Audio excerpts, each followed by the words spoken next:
মুদ্রার বিপরীত পিঠ দেখতে শুরু করেছে ইসরায়েলিরা, যে হাতে লেগে আছে শিশুর রক্ত, যারা ফিলিস্তিন জনগোষ্ঠীর অস্তিত্ব শেষ করার মিশনে নেমে গণহত্যা চালিয়ে যাচ্ছে বছরের পর বছর।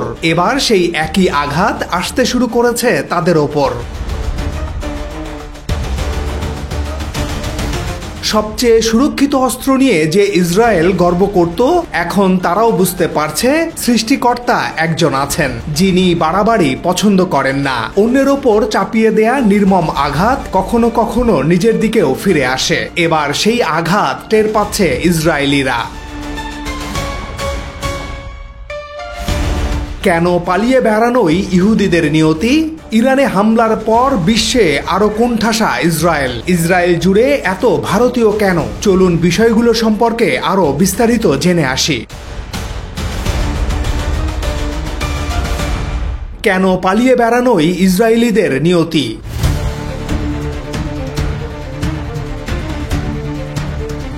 গত 19 শতকের 30 ও 40-এর দশকের কথা। সারা বিশ্ব থেকে ইহুদিরা দলে দলে পালিয়ে আসতে থাকে আরব ভূখণ্ডে। তারা ফিলিস্তিনে এসে আরবদের কাছে আশ্রয় চায়, তাদের কাছ থেকে জায়গা কিনে বসবাস করতে শুরু করে।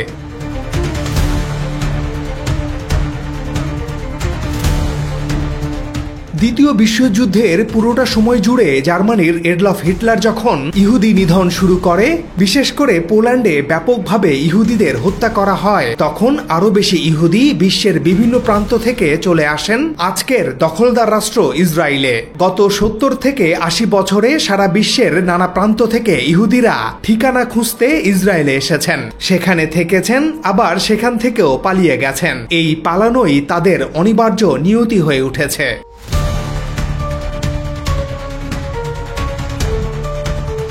ইরানে হামলার মাধ্যমে ইসরায়েল আবারও পরিণত হচ্ছে পলাতক উপত্যকায়। ইরানের পাল্টা হামলায় এরই মধ্যে ইসরায়েলের 8000-এর বেশি মানুষ বাস্তুচ্যুত হয়েছে। ইরানের একের পর এক ব্যালিস্টিক ক্ষেপণাস্ত্র ও ড্রোন হামলার পর ইসরায়েলের অভ্যন্তরে তৈরি হয়েছে ভয়াবহ মানবিক সংকট। বরাবরই ইসরায়েলিরা ভীতু জাতি। সবসময় তাদেরকে তাড়া করে ফেরে এক ভয়, সেই ভয় নিজেদের অস্তিত্ব টিকিয়ে রাখা নিয়ে। এই ভয় ইসরায়েলের সাধারণ মানুষ থেকে সর্বোচ্চ ক্ষমতাবান নেতানিয়াহু পর্যন্ত।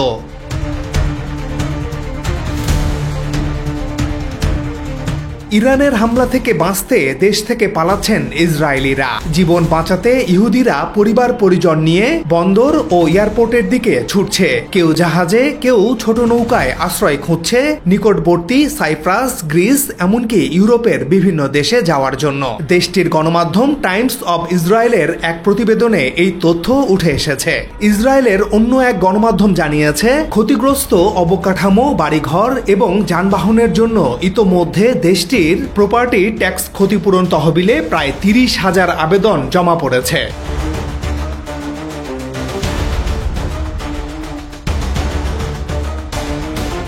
ইতিহাসবিদরা বলছেন, ঠিক 76 বছর আগে ইউরোপ থেকে জাহাজে করে আসা ইহুদিরাই ফিলিস্তিনের জমি দখল করে প্রতিষ্ঠা করেছিল ইসরায়েল রাষ্ট্র। এবার ইতিহাস যেন নতুনভাবে নিজেকে পুনরাবৃত্ত করছে। যাদের একদিন মনে হয়েছিল ভূমির মালিক, আজ তারাই যুদ্ধের ভয়াবহতায় দেশ ছাড়ছেন।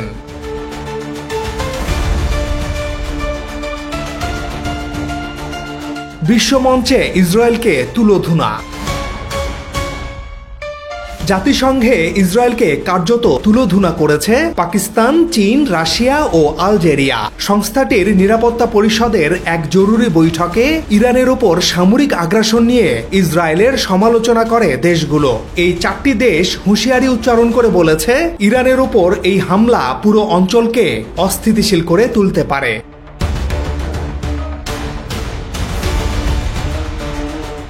শনিবার 21 জুন এই তথ্য জানিয়েছে সংবাদ মাধ্যম টিআরটি ওয়ার্ল্ড। সংবাদ মাধ্যমটি বলছে, ইরানের ওপর ইসরায়েলের সামরিক হামলার কঠোর সমালোচনা করে দেশগুলোর প্রতিনিধিরা বলেন, পারমাণবিক স্থাপনায় হামলার যে নজির তৈরি করা হয়েছে তা ভবিষ্যতের জন্য বিপজ্জনক।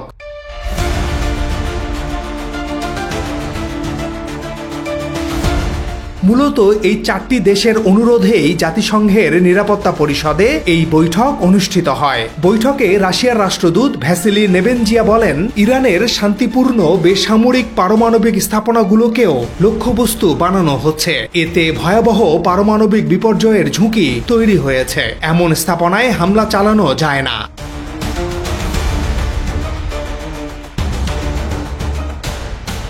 চীনের রাষ্ট্রদূত ফু কং বলেন, ইসরায়েলের এই হামলা আন্তর্জাতিক আইন ও আন্তর্জাতিক সম্পর্কের নিয়ম লঙ্ঘন করেছে।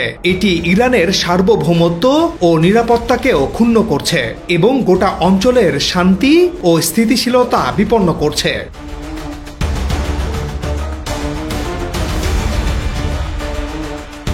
পাকিস্তানের রাষ্ট্রদূত আসিম ইফতেকার আহমদ বলেন, ইসরায়েলের প্রকাশ্য সামরিক আগ্রাসন ও হামলাগুলোকে আমরা নিঃসন্দেহে নিন্দা জানাচ্ছি। এটি কেবল একটি দেশের জন্য নয়, গোটা অঞ্চলের ও বিশ্ব শান্তির জন্য গভীর হুমকি। আলজেরিয়ার রাষ্ট্রদূত আমার বেলথ জামা এই হামলাকে বলেন, বিনা উস্কানিতে ও অযৌক্তিকভাবে চালানো এই হামলা জাতিসংঘ সনদের প্রকাশ্য লঙ্ঘন।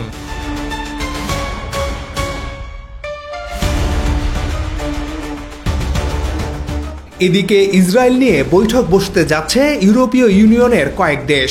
গাজা ইস্যুতে গণহত্যাকারী ইসরায়েলের সাথে বাণিজ্য বন্ধে নতুন সিদ্ধান্তে আসতে যাচ্ছে ইউরোপ। ইসরায়েল ইতিমধ্যে পশ্চিম তীরে 100টিরও বেশি বসতি নির্মাণ করেছে, যেখানে 5 লাখের বেশি বসতি স্থাপনকারী রয়েছেন। এসব অঞ্চলে 30 লাখের বেশি ফিলিস্তিনি ইসরায়েলি সামরিক শাসনের অধীনে জীবনযাপন করছেন।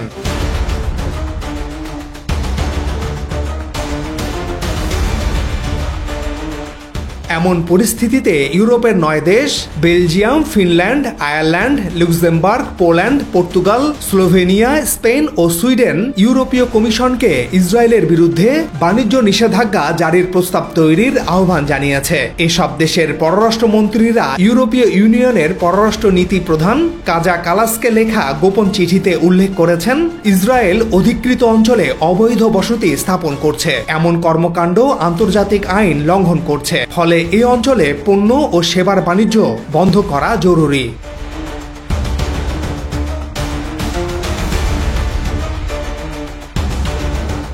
ইইউ বর্তমানে ইসরায়েলের বৃহত্তম বাণিজ্যিক অংশীদার। 2024 সালে উভয় পক্ষের পণ্য বাণিজ্যের পরিমাণ ছিল 42.6 বিলিয়ন ইউরো। বেলজিয়ামের পররাষ্ট্রমন্ত্রী ম্যাক্সিম পিভোট রয়টার্সকে বলেন, ইউরোপের বাণিজ্য নীতি আন্তর্জাতিক আইনের সঙ্গে সঙ্গতিপূর্ণ হওয়া উচিত। বাণিজ্য আমাদের নৈতিক ও আইনি দায়িত্ব থেকে বিচ্ছিন্ন হতে পারে না।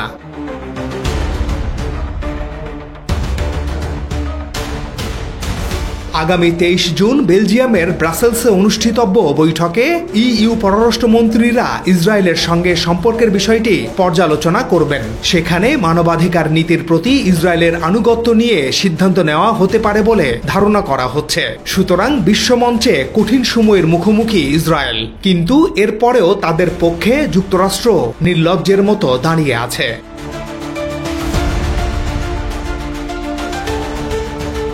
ইসরায়েলে এত ভারতীয় কেন?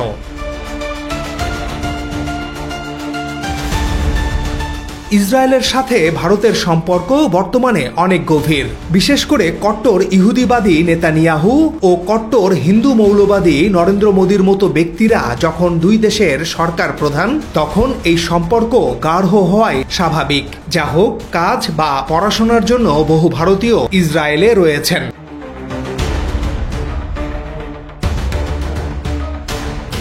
ভারতের সরকারি তথ্য অনুযায়ী দেশটির প্রায় 20,000 কর্মী ইসরায়েলে আছেন। বেসরকারি হিসেবে এই সংখ্যা আরো অনেক বেশি হবে। সেখানে এই ভারতীয়রা বেশিরভাগই কেয়ার গিভারের কাজ করেন। তাছাড়া নির্মাণ শ্রমিক হিসেবেও সাম্প্রতিক সময়ে অনেক ভারতীয় ইসরায়েলে পাড়ি দিয়েছেন। বিবিসি জানিয়েছে, স্বাস্থ্য পরিষেবা ক্ষেত্রে নার্স, কেয়ার গিভার এবং অদক্ষ শ্রমিকদের জন্য ইসরায়েল ভারতীয়দের উপর নির্ভরশীল। ইসরায়েলের প্রবীণ নাগরিকদের একটা বড় অংশই এই কেয়ার গিভারদের উপর নির্ভর করেন।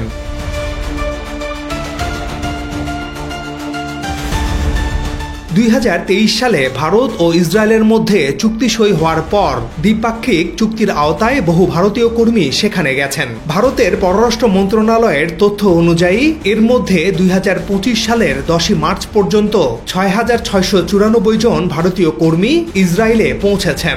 ইসরায়েলি কর্তৃপক্ষ তাদের নিয়োগ করেছে। পাশাপাশি 195টি ইসরায়েলি কোম্পানিতেও ভারতীয় কর্মী নিয়োগ হয়েছে। এরপর গত বছর ইসরায়েল নির্মাণ কর্মী এবং কেয়ার গিভার মিলিয়ে প্রায় 15,000 ভারতীয় কর্মী সে দেশে পাঠানোর অনুরোধ জানায় ভারতকে। তবে এই যুদ্ধের ভয়াবহতা দেখে অনেক ভারতীয় এখন ইসরায়েল ছেড়ে নিজ দেশে ফিরে যাওয়ার কথা ভাবছেন।